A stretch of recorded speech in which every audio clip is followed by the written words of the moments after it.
হঠাৎ করে সোশ্যাল মিডিয়ায় ছড়িয়ে পড়ে একটি মন্তব্য এখন তুমুল ঝড় তুলেছে। অনেকে বলছেন জনপ্রিয় অভিনেতা দেব নাকি প্রয়াত অভিনেতা রাহুল অরুণোদয় ব্যানার্জিকে নিয়ে খুবই নেতিবাচক কথা বলেছেন। এই খবর সামনে আসতে মুহূর্তের মধ্যে ক্ষোভে ফেটে পড়েন ভক্তরা। কেউ বলছেন এটা অসম্ভব, আবার কেউ প্রশ্ন তুলেছেন এমন সময় কি সত্যি কেউ এমন কথা বলতে পারে? কিন্তু আসল সত্যিটা একেবারে ভিন্ন।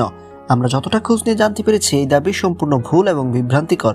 কোথাও কোনো নির্ভরযোগ্য প্রমাণ পাওয়া যায়নি যে দেব এমন কোনো মন্তব্য করেছেন, বরং তিনি রাহুলের অকাল প্রয়াণে গভীর শোক প্রকাশ করেছেন এবং তার প্রতি সম্মান জানিয়েছে।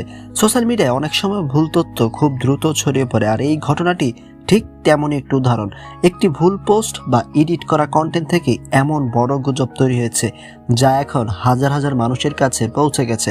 একজন মানুষের মৃত্যুর মতো সংবেদনশীল বিষয়কে ঘিরে এমন গুজব ছড়ানো সত্যি দুঃখজনক। তাই যে কোনো খবর দেখার আগে অবশ্যই যাচাই করুন। আপনি এই বিষয়টি নিয়ে কি মনে করেন? আপনার মতামত অবশ্যই কমেন্টে জানান। ধন্যবাদ।